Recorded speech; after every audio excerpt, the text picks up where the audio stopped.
de expositores, los coordinadores del proyecto, el doctor en arqueología Juan Bautista Leoni, la licenciada en psicología Laura Vermolen, el licenciado en historia Sebastián Ávila y el doctor en arqueología Carlos Landa. A continuación, invitamos en primer lugar a que le dirija la palabra al doctor en arqueología Juan Bautista Leoni. Buenas tardes. Muchas gracias en primer lugar a la Biblioteca del Congreso por darnos este espacio para presentar esta iniciativa. Muy agradecidos, y al público que ha venido a escucharnos. Bueno, lo que vamos a presentar brevemente es esta iniciativa que hemos tenido acá, con esto que hemos dado a llamar el equipo de arqueología Memorias de Malvinas, que es un equipo que se formó un poco por convergencia de intereses personales entre los que estamos aquí presentes y algunos colegas más, que de alguna manera intentábamos ver cómo podíamos abordar la temática Malvinas desde la academia. A raíz de eso surgieron varias iniciativas que están en curso, algunos proyectos de investigación sobre distintas temáticas que están en curso, pero una de las vías potenciales que vimos desde un primer momento, y ahora vamos a explicar un poco de dónde sale esto, es esta relación entre la práctica de la arqueología y los veteranos de Malvinas. Esto es algo que no sale de la nada, tiene una inspiración en iniciativas que se están dando en otros países del mundo, pero bueno, nos planteamos como desafío la posibilidad de por lo menos intentar llevarlo a cabo en nuestro país.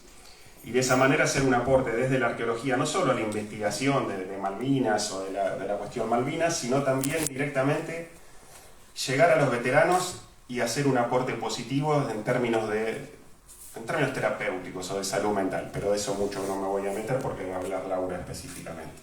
Entonces, un poco para ver de dónde sale todo esto y esta relación entre arqueología y salud mental de veteranos. Esto, como les decía, no es una idea que se nos ocurre exclusivamente a nosotros o que no se nos ocurre originalmente a nosotros. Hay varias iniciativas que vienen dándose hace ya unos cuantos años, básicamente en Gran Bretaña y en los Estados Unidos, pero cada vez más se van reproduciendo y aparecen también en otros países, que tienen que ver con esto, de incorporar a veteranos de guerra en actividades arqueológicas, en la práctica arqueológica concreta, en llevarlos a excavaciones, a hacer trabajo de laboratorio, pero todo esto con una finalidad terapéutica, reconociendo que la actividad de alguna manera arqueológica tiene un impacto positivo en la salud mental de los veteranos.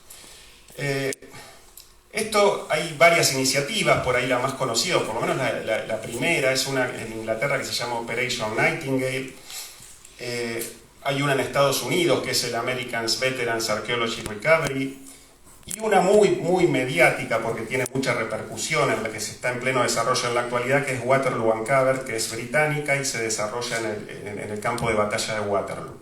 La idea es de llevar a veteranos, como decía antes, a hacer actividades de investigación arqueológica o hacerlos participar en actividades de investigación arqueológica, pero con una finalidad terapéutica que es ayudarlos en su paso, sobre todo de la vida militar a la vida civil, esa transición de la vida militar a la vida civil, y en el caso de aquellos que están diagnosticados con estrés postraumático, ayudarlos con hacerles un aporte terapéutico. Todas estas iniciativas, o por lo menos la opinión generalizada, es que son positivas y que el efecto que tienen es realmente positivo, y por eso es que se están multiplicando cada vez más en distintos países o en distintos medios. No se ha estudiado científicamente, y eso es lo que muchos de los que llevan adelante estas iniciativas reconocen, no se ha estudiado cuál es el efecto real o el efecto concreto que hace a la arqueología a la salud mental, más allá de un efecto positivo, cuánto dura, qué profundidad tiene, si es algo exclusivo de la arqueología o no, como cualquier otra actividad organizada y grupal al aire libre.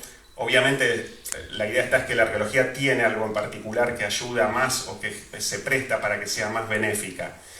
Y lo que muchas de estas iniciativas tienen es desarrollarse en lugares donde ocurrieron acciones militares, en campos de batalla como en el caso de Waterloo, pero en el caso de estos proyectos estadounidenses tienen que ver con otros campos de batalla como Saratoga, instalaciones militares como fuertes, o incluso hay algunas intervenciones en recuperar aviones caídos durante la Segunda Guerra Mundial en Europa o en el Pacífico.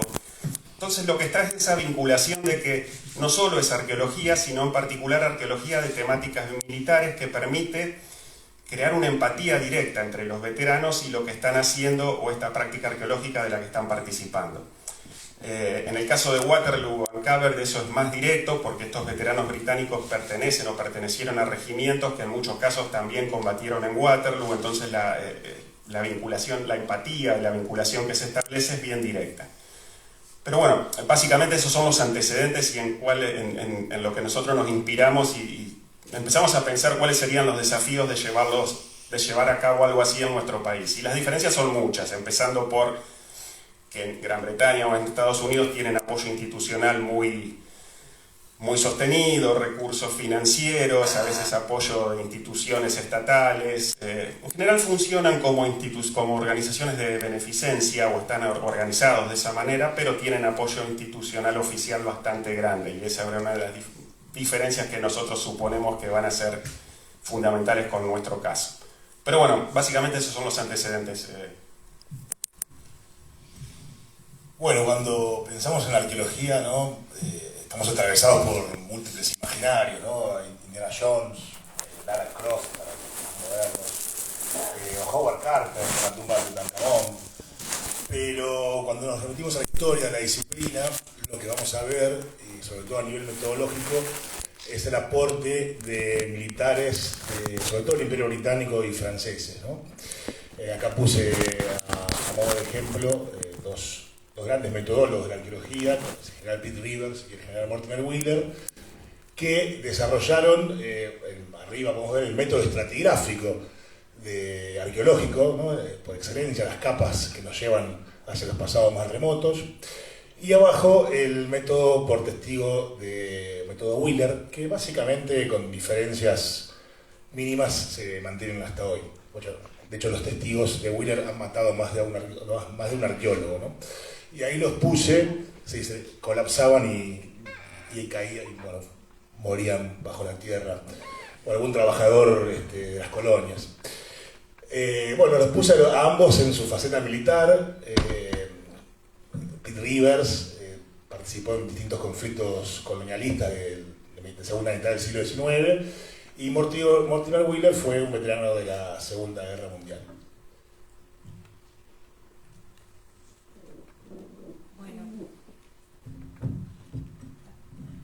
Buenas tardes. Yo soy licenciada en Psicología. Trabajo en el Centro de Salud de Veteranos de la Guerra de Malvinas, perteneciente al Estado Mayor Conjunto del Ministerio de Defensa, desde el año 2012.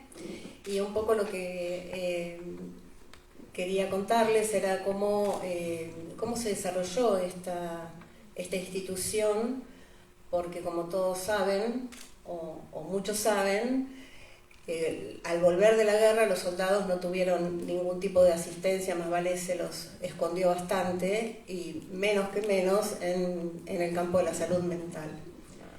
Tenían una posibilidad de atenderse en el Hospital Militar de Campo de Mayo, pero claro, no era el escenario más favorable para alguien que vuelve de una guerra y que ha pasado las penurias propias de una guerra, pero bueno, aumentadas, digamos, por el hambre, el frío, situaciones primarias de cualquier sujeto que fue realmente muy traumático, ¿no? Más allá de haber perdido y de todas las cosas dolorosas que se atravesaron en esa guerra, en esa terrible guerra, y en los antecedentes políticos del país que veníamos viviendo. La cuestión es que hay un médico que veterano de guerra, lo voy a contar lo más breve que pueda, pero me parece importante que lo conozcan. Un muchacho que fue un soldado de la clase 62, que le dieron de baja del servicio militar obligatorio en diciembre, y en abril lo convocan y vuelve a Malvinas, habiendo dado el ingreso a la facultad de veterinaria, que él quería ser veterinario de caballos de polo. Bueno, vivió en un campo de batalla bastante complicados en Malvinas. Cuando volvió, dejó la carrera veterinaria, se puso a estudiar medicina, hizo psiquiatría, y hizo la residencia y después hizo la carrera militar como oficial médico. Y bueno, y fue haciendo un recorrido importante en la profesión, y en el año 2004 el Ejército Argentino abre un centro de salud pequeño para veteranos del ejército que habían combatido en el ejército, a mando de Martín Bourdieu, que es este psiquiatra que les estoy nombrando, que yo en broma siempre le digo que la calle Rivadavia se tendría que llamar Martín Bourdieu, porque hizo mucho por los veteranos, por sus compañeros aparte, y por cualquier veterano, como él dice, de acá y de todo el mundo, porque en el centro de salud en este momento tenemos un tratamiento, un veterano estadounidense, que estuvo en la guerra en Somalia, un hombre muy traumatizado, que llegó casualmente a nuestro centro y es atendido ahí. Así que bueno, esto fue creciendo, y en el año 2012 se inauguró, ahí estamos, en el Instituto Geográfico, se ingresa por ahí, Cabildo 318, se inaugura el Centro de Salud del Estado Mayor Conjunto, o sea que se empieza a atender a los veteranos de las tres fuerzas, digamos, y ahí estamos en constante tarea y en constante investigación, y un poco la asociación lícita que hacemos con este grupo nos resultó muy interesante, porque no es lo mismo un veterano en el año 2000 o en el año 90 que un veterano hoy.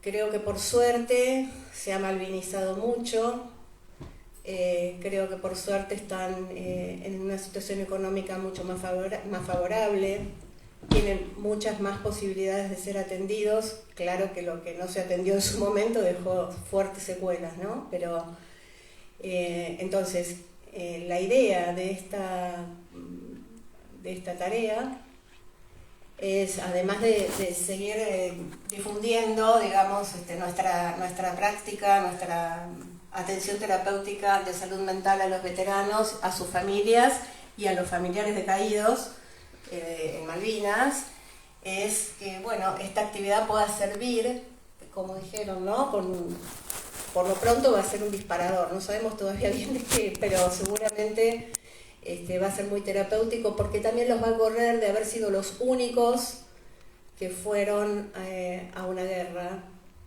que eso obviamente no está en discusión, es una situación terrible, traumática, pero creo que en los últimos años el veterano de guerra ha tenido mucho más lugar en la sociedad y mucho reconocimiento, al menos en el campo político, y creo que de la salud por sobre todas las cosas.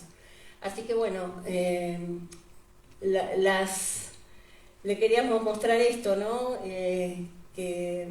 Porque también el derrotero de la salud mental en las Fuerzas Armadas ha sido muy difícil, que por eso les digo, la acción de este médico fue muy grande, porque los militares no se podían enfermar, los militares no se podían angustiar, no podían tramitar duelos, de hecho volvían y a los 15 días tenían que estar trabajando de nuevo en cualquier actividad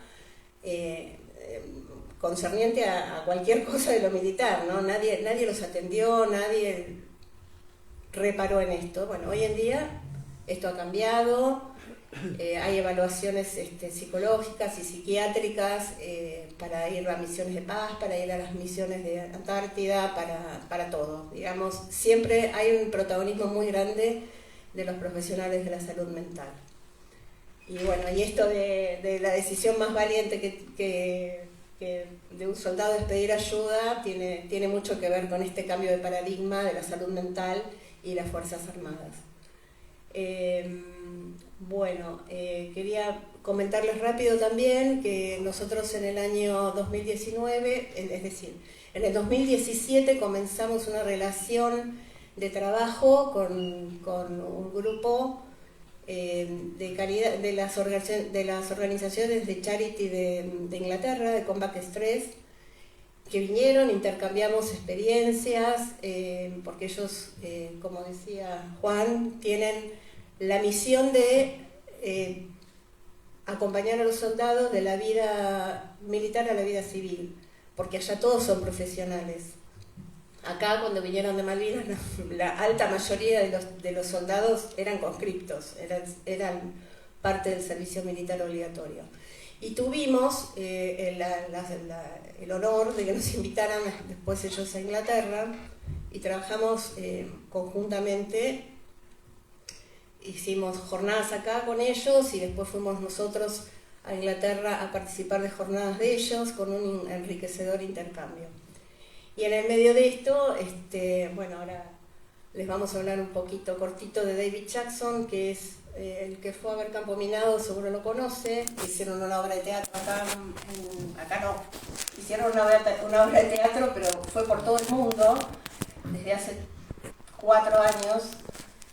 Y bueno, y David también es alguien que ha participado, digamos, del intercambio con nosotros, con su trabajo, con su participación en salud mental, porque bueno, él es veterano de la Guerra de Malvinas y tuvo un estrés postraumático muy importante. Hi, my name is Dr. David Jackson. I'm a veteran researcher at the University of Exeter here in the UK, southwest of the UK. And I'm currently working on a project which involves Waterloo Uncovered. The project is exploring 3 charities, small charities in the UK, and exploring them from the perspective of the veteran users, and we're doing that through the use of film, where we're getting the veterans to make a film, interviews, which I'm involved in, case study, government paper, and a recommendations for the charity sector. So it's quite a big project. Part of that project, I'm working with Waterloo Uncovered. Now, Waterloo Uncovered do an annual dig with veterans at the battle sites of Waterloo. They also do online programs. My role is, as a researcher, is to interview the veterans, to go on the dig, do observations, interview the staff, interview the veterans on the dig. And what we're trying to do is we're trying to find out is how Waterloo Uncovered and the other charities impact on their transition from the military into civilianry. Now, briefly, my research over the last 4 years has shown that transition from the military to the civilian world is not a one event in your life. It is something that can impact, difficulties from transition can impact you over the lifespan of your life in the civilian world. And we've called them transition events. And this is not just restricted to people who've seen active service, it's across the range of veterans.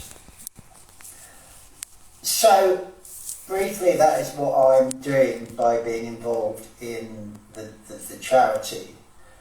But I want to speak a little bit about artifacts, because as well as being in the research community, I'm also a performer in the play A Campo Minado. And artifacts of our lives, not just the war, are used on stage to illustrate our stories. So it's very important that you move away from the academic monomodal, i.e. paper and pen, to illustrate stories. Objects are very, very important in being able to retell your story through the object in which you've got. You can do that with photographs. You can do it, in my case, an album by Pink Floyd called The Final Cut is my artifact of the Falklands War, because the lyrical content resonates with me, and it is a very poetic representation of some of my thoughts and experiences after coming back from the Falklands. So objects are really, really important. And it can be anything. What we're doing in the project is we're doing what's called a photo elicitation group, where we will use photographs as artifacts for the participants to tell their story about their experience within one of the three charities. So anyway, thank you very much for asking me to be involved, and I hope you have a good day, and I look forward to perhaps seeing you when I return to Argentina. All the best. Bueno, agregar lo último es que David Jackson fue retirado fue un marín que estuvo en Malvinas, como les había dicho, perdió a su mejor amigo, estuvo muy mal, psicológicamente muy mal, y estudió psicología y es psicólogo y trabaja como tal, y bueno, y todo esto tiene que ver con la intervención nuestra también en salud mental y ver, participar de las excavaciones, de las campañas que hagan, y algunos de nosotros iremos a acompañar la situación y a ver qué disparó la situación de estar haciendo las excavaciones en el campo de batalla, y veremos.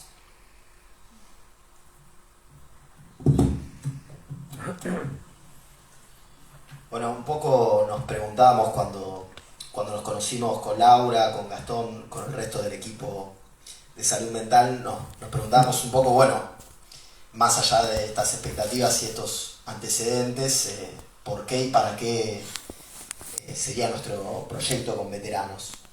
Y algunas de las cosas que empezamos a conversar, también en conversación con Martín Bourdieu, que era el veterano que nombraba Laura antes, tienen que ver concretamente con qué tiene que ver Malvinas con la arqueología de campos de batalla en, por ejemplo, la provincia de Buenos Aires, ¿no? Charlando, pensamos que los campos de batalla aparecen ahí como una fuerte representación, son un símbolo, en el cual, si bien como decía antes Juan, hay algunos proyectos arqueológicos donde no necesariamente van a campos de batalla, sino pueden ir a otros sitios arqueológicos. En el caso del campo de batalla aparecía como algo interesante ese espacio común, y ahí también aparecía la posible empatía con otros sujetos históricos, ¿no? Podemos hablar de los fortineros del siglo XIX, o podemos hablar de tropas que estuvieron también esperando una batalla en esa situación de ansiedad, de miedo, de estrés. Pero también pensamos la importancia de que la actividad de la arqueología en sí permite tener el foco puesto en una misión en concreto, ¿no? Charlábamos con Martín el otro día y con Carlos de, bueno, cómo podría llegar a ser una campaña sumando a los veteranos, y pensábamos justamente en esto, ¿no? En la posibilidad de tener una charla previa donde justamente se pueda poner, bueno, ¿cuál es la misión? ¿Para qué vamos a este lugar? ¿Qué es este espacio? ¿Quiénes pelearon ahí? ¿Cómo se dispusieron las tropas? Etcétera. Y después, bueno, algunas de las cosas ya comentó Juan, esto de una actividad al aire libre, ¿no? La arqueología tiene esto que es casi antipandémica, ¿no? Porque nos lleva al aire libre en vez de a encerrarnos, nos lleva a no solamente no encerrarnos, sino a juntarnos con otras personas. El placer del posible hallazgo, también hablamos, bueno, ¿no? A veces no hay hallazgo, pero no importa, la búsqueda también es importante. El espacio común, lo que decíamos recién. Un espacio también para la reflexión, ¿no? Esta situación un poco que se ve ahí en la foto, donde están excavando, pero también hay un momento de pausa, de conversación. Y como decíamos, ¿no? Todos los posibles efectos benéficos en futuro, en potencial, pero en particular en las conversaciones y los intercambios que hemos tenido con el centro de salud, lo vemos como algo bastante posible.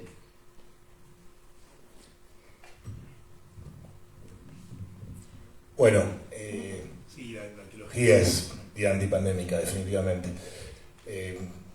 Estábamos trabajando en Obligados sobre las cadenas cuando estábamos todos encerrados en el 2020. Algo que heredamos los arqueólogos de esta relación con lo militar que comentaba antes es un léxico, ¿no? Nosotros no hablamos de trabajo de campo, o sí hablamos de trabajo de campo, pero hablamos de campañas, hablamos de objetivos para completar una misión, planificamos esa misión y la llevamos a cabo en un terreno. Y es en esos trabajos es donde vamos a incorporar veteranos a las prácticas arqueológicas y son de distinta índole.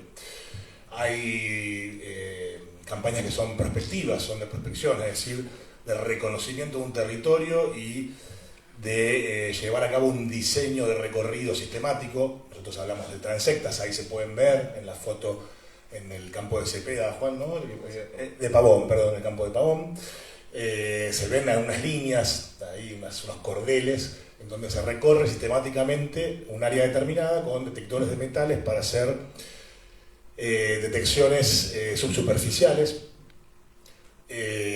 A otras recorridas son a ojo desnudo para ver la superficie. También está tal vez lo más tradicional o el imaginario más conocido de la arqueología, que es la excavación en cuadrícula, la excavación extendida, como podemos ver en la foto de Vuelta de Obligado, allá al extremo, y vinculado a ello los diferentes tipos de hallazgos. Esa mano gigante con una vaina de Remington es mía.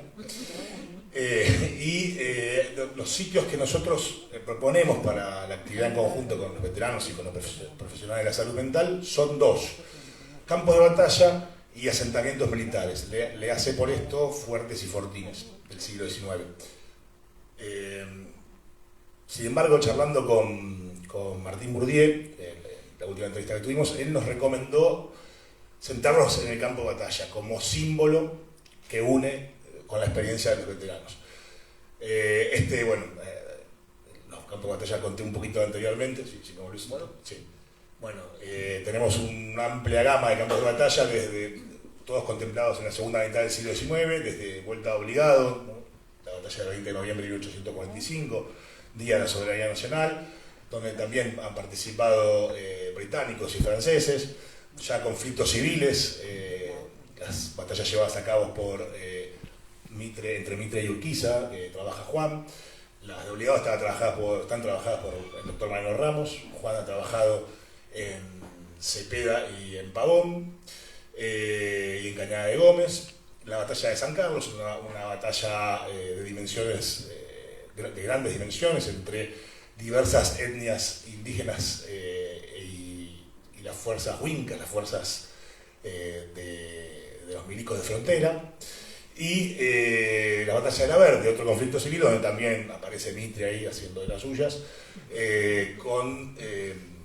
contra las fuerzas leales al gobierno de Sarmiento. Entonces tenemos distintos tipos de batallas, distintos tipos de materialidades que pueden homologar o pueden resultar empáticos estos sujetos históricos que allí combatieron, que allí tuvieron sus historias, que allí perecieron muchos de ellos. Y el otro tipo de sitios que no lo vamos a descartar, Martín hizo incidencia en el campo de batalla, pero los fuertes y los fortines son lugares de espera, son lugares donde tropas fueron apostadas durante años, lugares que han tenido disímiles logísticas, ¿no? Que han sido provistos con alimentos o no, escasez de ropas o no, cada sitio es único. Acá, bueno, en las fotos está el Fuerte Cruz de Guerra, que es un fuerte que mandó construir Dorrego en 1828.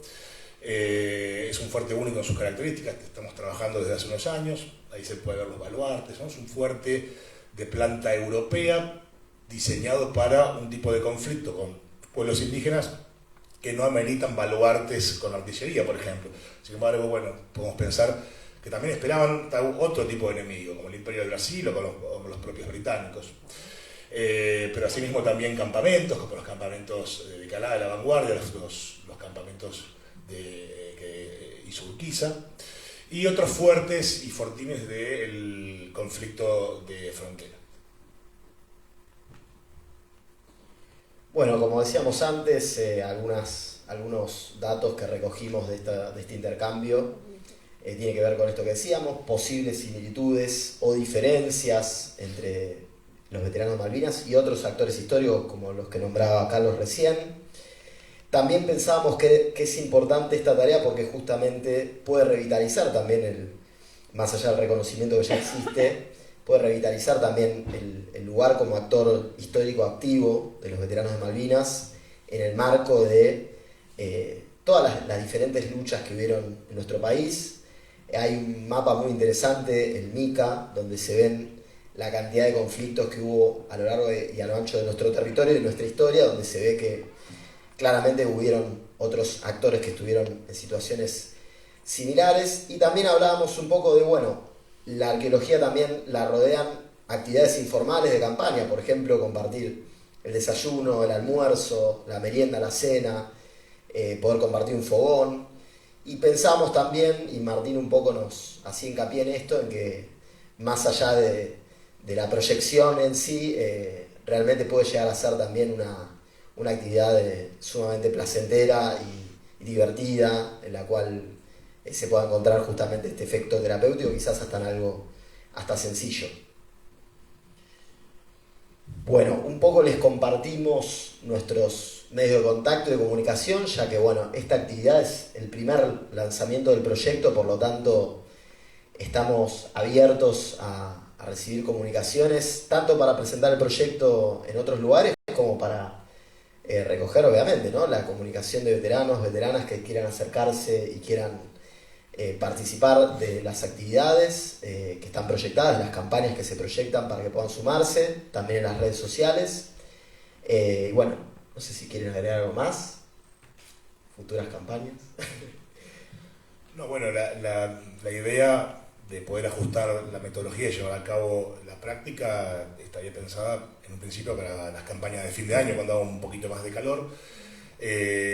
Nosotros como arqueólogos tenemos que poner un equipo en el terreno, en el territorio. Ese equipo tiene que tener cubiertas las necesidades básicas, satisfacer esas necesidades básicas, comida, abrigo, seguro, para que justamente lo que contaba Sebastián sea una actividad placentera, ¿no? Con la panza llena trabajamos contentos. Es ideal para nosotros poder empezar a pensarlo para octubre, noviembre de este año, o en su defecto principios del año que viene. Bueno, por último agradecer, como decía Juan, a la Biblioteca del Congreso por recibirnos, por permitirnos esta presentación, en especial a Ariana, que no está presente, pero que ya le haremos el agradecimiento, a Marcela también, que estuvo ahí al pie del cañón usando metáforas, y agradecerles la presencia a todos y todas que se acercaron hoy acá. Muchas gracias. Muy bien.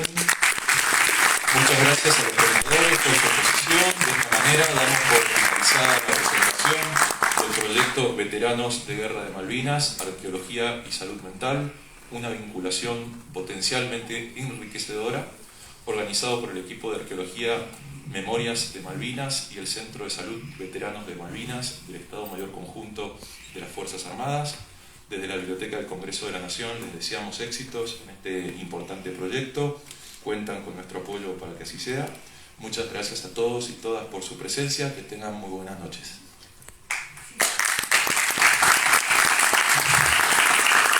Nos habíamos olvidado un pequeño detalle también muy importante, ya lo deben haber visto, pero hay una muestra muy muy buena, organizada también por la Biblioteca del Congreso. Cuando salgan la pueden recorrer. En ella también hay objetos que los veteranos han permitido que se puedan mostrar ahí, con sus historias en un código QR que se puede leer, y además hay algunos veteranos acá, que no sé quiénes son, pero que también han prestado sus objetos amablemente y se los agradecemos de todo corazón. Muchas gracias.